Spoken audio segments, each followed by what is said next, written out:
Everyone, and welcome to the STC Ultimate Ascension Reborn. I'm here commentating in overtime on Chris versus Arcie. You guys just watched that map.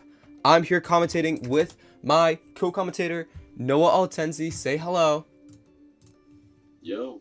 Yeah, I'm really excited, but also really nervous for this. How about you? Same.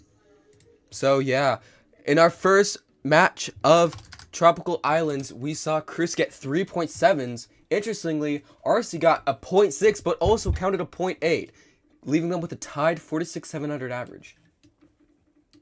So, wow, kind of different styles of average there, but I honestly say that might give Arcie the slight advantage in this overtime, just because he has proven that he can 0.6 here, which will be kind of the bottleneck, is who can get the most 0.6s in these 5 rounds. Yeah.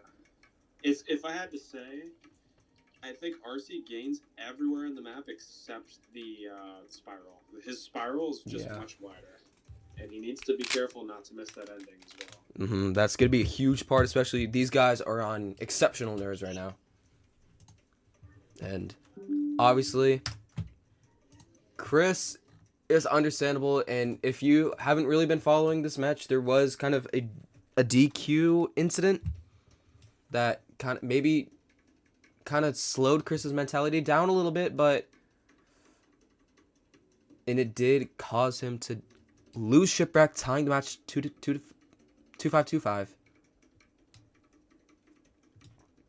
So I mean, we did see Chris did finish that practice 1 out. So Arcie is going to benefit from a couple more practice rounds, or at least getting through the map. Obviously, he won't be as proficient as practicing the end zone, but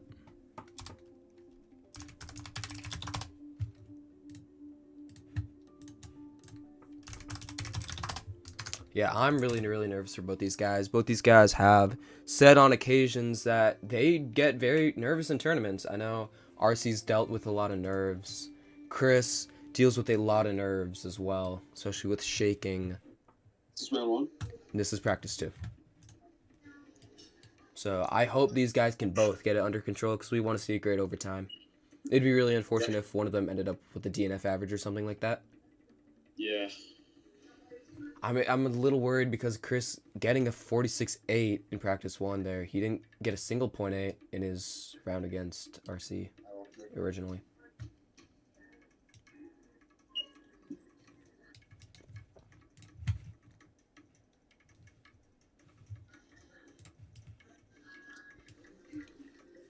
Yeah, I do think, when you look at how far Arcie is at the start, he does tend to just catch up just enough to make you think that he's touching something better.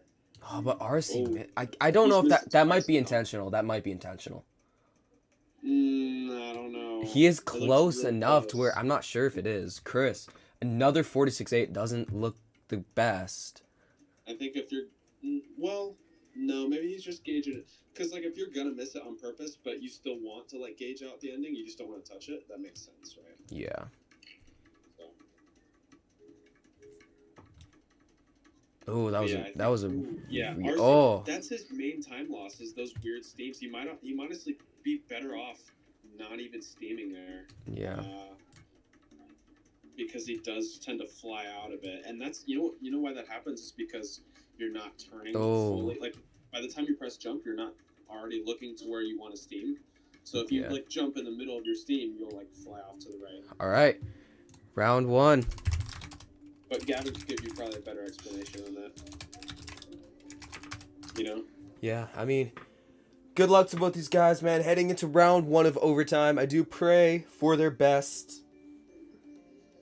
Round 1. Round 1 here. Everything on the line.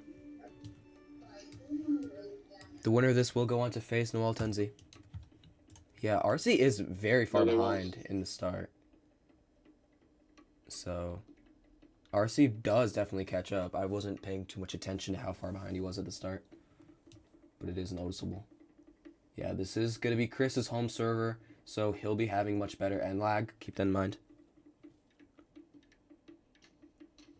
And you see already Arcie making up a bit of space. Yeah. Bit wide of seams, but Chris. Oh, Arcie! A slope sink for Arcie! We'll take him out of round 1.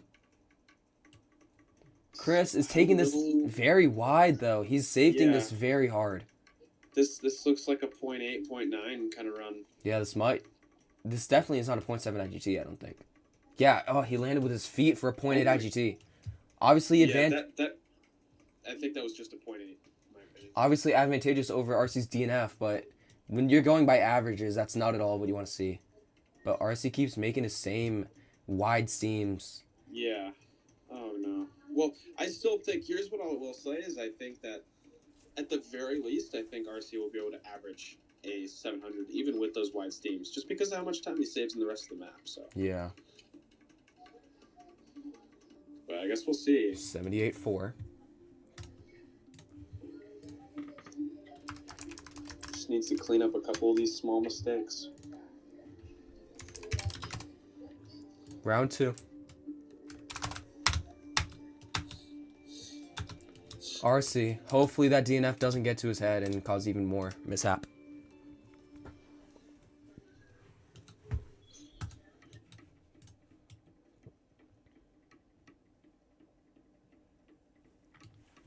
A death at the start here would be especially costly.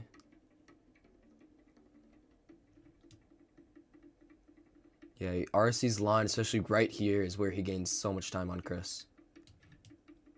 Yeah, as you see right there, I mean, I don't even know how many studs, but it's a significant amount. Mm. Both of them taking very wide seams. It's more noticeable for... He's gaining a lot of time on Chris here. Caught up completely. And he's taking better lines here. Chris needs to focus on taking things tight rather than safe. Oh, Arcie. Yeah, Arcie is definitely going to be a 10th ahead here.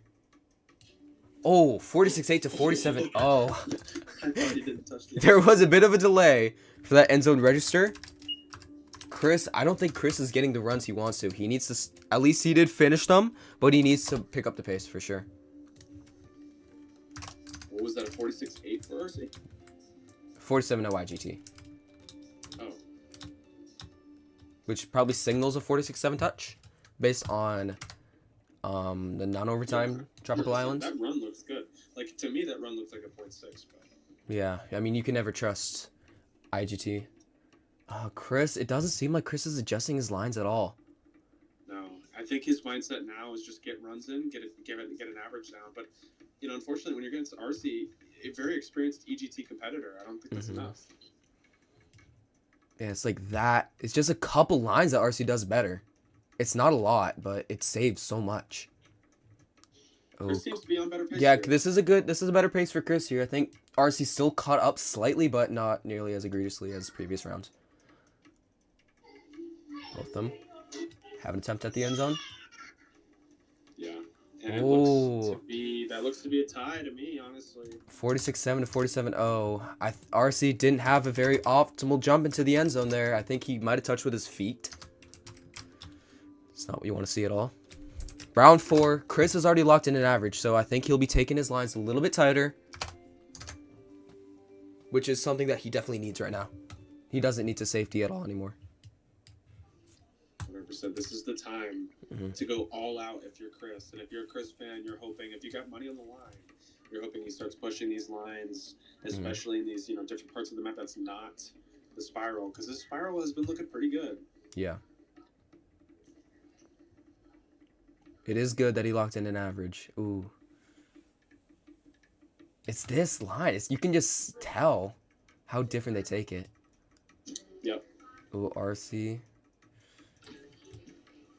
Not the most optimal, but I think... Ooh. Yeah. There's still a gap there. It's difficult with the nerves, I understand. Yeah. I think they probably are on equal pace here. Let's see.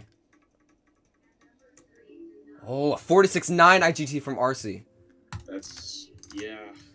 Yeah, I don't know. It looks like Chris got some end lag there. Yeah, but I mean, end lag. It's... Alright, we're at round 5 already. Good luck to both, but... It's time to, no matter who you are in this match, it's time to go all out. It's time to push your lines to the limit. You can't care about mistakes. You can't care about DNFs anymore. You have to put your mindset in, I need a 46.5 right now. Yeah. If that came out from either competitor, I would seal the deal. Yeah.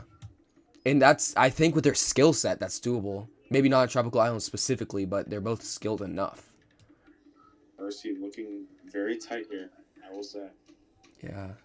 But Chris never fixed his lines. Looking like decent, not bad. I think it's better than Chris. Yeah. Yeah. Look, well, I can't right now. I cannot. It's less of a gap. Oh! Arcie missed the jump. Chris is going to touch with his foot, but still get a 46.7 IGT. Oh. This will be extremely close. Chris obviously wins with a big margin IGT. But now it comes down to touches. I mean, yeah, we'll get back to you once we check touches. But I'm sure both these guys want to see that as soon as possible. But thank you all so much for watching this overtime. I may be back. I may be not. Peace.